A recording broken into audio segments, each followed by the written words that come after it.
금융위원회가 조각투자 장외거래소 예비인가 컨소시엄 두 곳을 선정했습니다.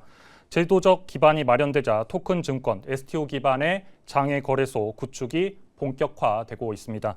이번 STO 장외거래소는 어떻게 선정된 것인지, 그리고 투자 방법은 앞으로 어떻게 될지, 투자자들이 알아야 할 점은 어떤 게 있을지, 이와 관련해서 법무법인 비트의 송우섭 변호사님 모시고 자세히 말씀 들어보도록 하겠습니다. 변호사님 안녕하세요.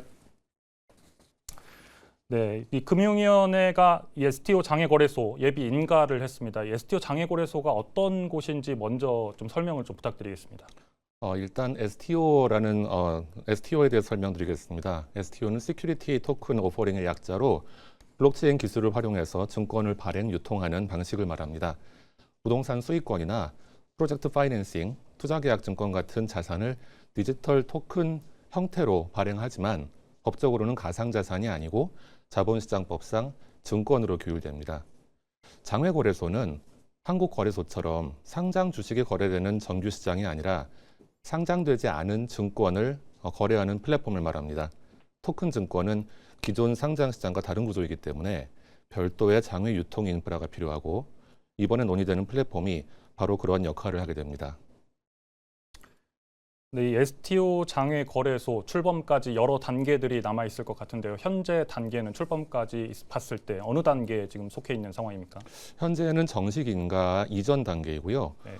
후보 사업자들에 대한 심사가 진행된 결과 3개 신청 업체 중에 2개 업체가 예비 선정된 단계입니다.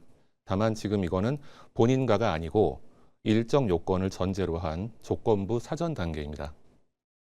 네, 이제 제도적인 상황으로 봤을 때는 입법적인 제도적 이 보완도 중요해 보이는데요. 현재 입법 단계는 어떻습니까? 네, 국회는 2026년 1월 15일에 전자증권법과 자본시장법 개정안을 본회의에서 통과시켰습니다. 이는 블록체인 기반 토큰 증권을 기존 금융체계 안에서 제도적으로 인정하는 법적 기반을 마련한 것이라고 볼 수 있습니다. 그런데 이 법률은 공표 후 1년의 준비 기간을 거쳐서 시행될 예정이고, 시행 목표 시점은 내년 1월입니다. 그 사이에 시행령과 감독 규정, 그리고 장외 유통 플랫폼 인가, 계좌 관리 인프라 구축 등이 병행되어야 합니다. 그러니까 지금 현재 상황에서 봤을 때 이 조각 투자를 당장 할 수 있는 단계는 아니라고 봐야 되는 거죠. 네, 아직은 아닙니다. 법은 통과되었지만은 실제로 시장이 열리기 위해서는 최종 승인 절차가 남아 있습니다.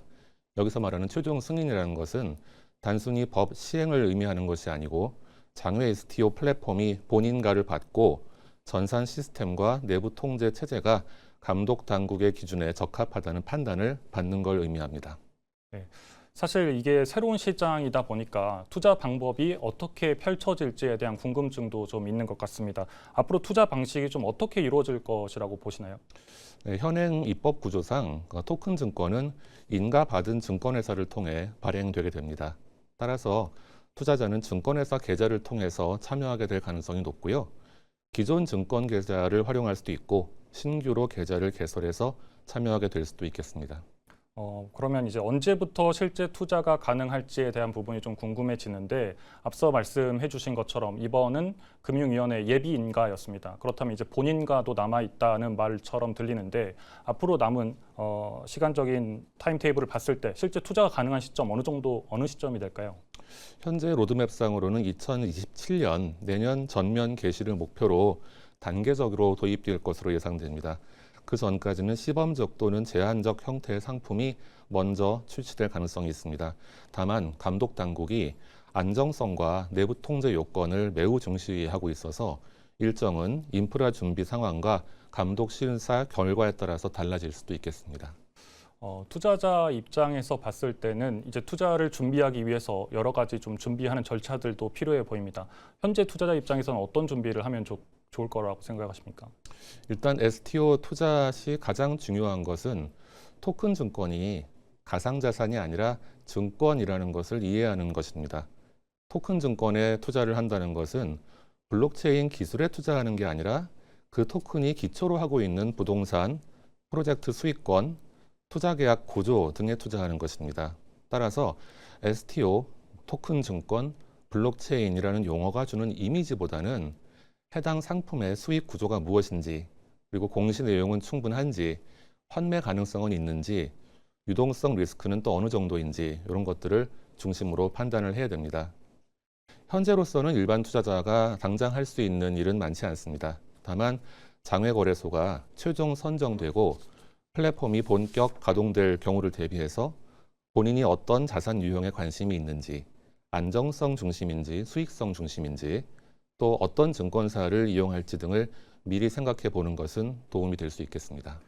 네, 아무래도 어떤 투자 상품이 출시가 될지에 대한 궁금증이 있는데 이에 대해서 좀 알아보기 위해서 이번에 예비 인가를 받은 컨소시엄에 대한 부분도 좀 한번 확인을 해보도록 하겠습니다. 컨소시엄 두 곳이 이제 예비 인가를 받았는데요. 예비 인가 받은 컨소시엄 두 곳, KDX 그리고 NXT 컨소시엄 이렇게 두 곳이 예비 인가를 받았습니다. 현재로 봐서는 증권사들이 주로 좀 이렇게 많은 관심을 좀 보이고 컨소시엄이 참여한 걸로 보이는데요. 어떻습니까? 어떤 곳들이 참여를 했습니까? 네, 맞습니다. 일단 예비 인가가 주어진 두 군데 컨소시엄은 말씀하신 대로 KDX 컨소시엄과 NXT 컨소시엄이라고 알려져 있는데요. KDX는 최대 주주가 키움증권, 교보생명, 카카오페이 증권과 같은 그런 증권사가 유지가 돼 있고 흥국증권이나 한국거래소 그리고 다수의 핀테크사를 포함하고 있는 것으로 알려져 있습니다. 또 NXT 컨소시엄도 최대 주주는 넥스트레이드 그리고 5% 이상이 뮤직하우, 순환투자증권, 하나증권, 한양증권 그리고 다수의 핀테크사를 포함하고 있는 것으로 알려져 있습니다. 네, 이렇게 증권사들 입장에서는 새로운 시장이 좀 열린다. 그리고 새로운 시장의 기회를 좀 보고 있는 것 같습니다. 그렇다면 앞으로 상품이 출시된다고 한다면 어떠한 상품이 먼저 출시가 되게 될까요? 네, 초기에는 그 수익 구조가 비교적으로 예측 가능하고 법적 구조가 단순한 자산이 중심이 될 가능성이 높습니다. 예를 들어서 부동산 기반 증권이나 프로젝트 파이낸싱 상품들이 초기에 제시될 것으로 예상되고요. 또 단계적으로 또 장기적으로는 예술품이나 저작권처럼 가치 변동성이 크고 객관적인 가치 평가가 쉽지 않은 비정형 자산으로 확대될 것으로 전망됩니다. 네, 아무래도 토큰 증권에 대한 이야기를 하다 보니까 최근에 이 빗썸의 5지급 사건을 이야기하지 않을 수 없습니다. 디지털 자산 관련된 사고들이 STO 장외거래소 출범에도 영향을 미치게 될까요? 네, 영향이 있을 가능성이 아주 큽니다.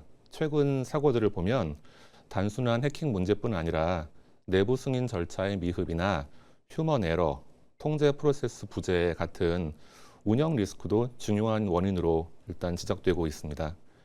STO 역시 디지털 기반 금융 상품이기 때문에 기술적 안정성은 기본 전제입니다.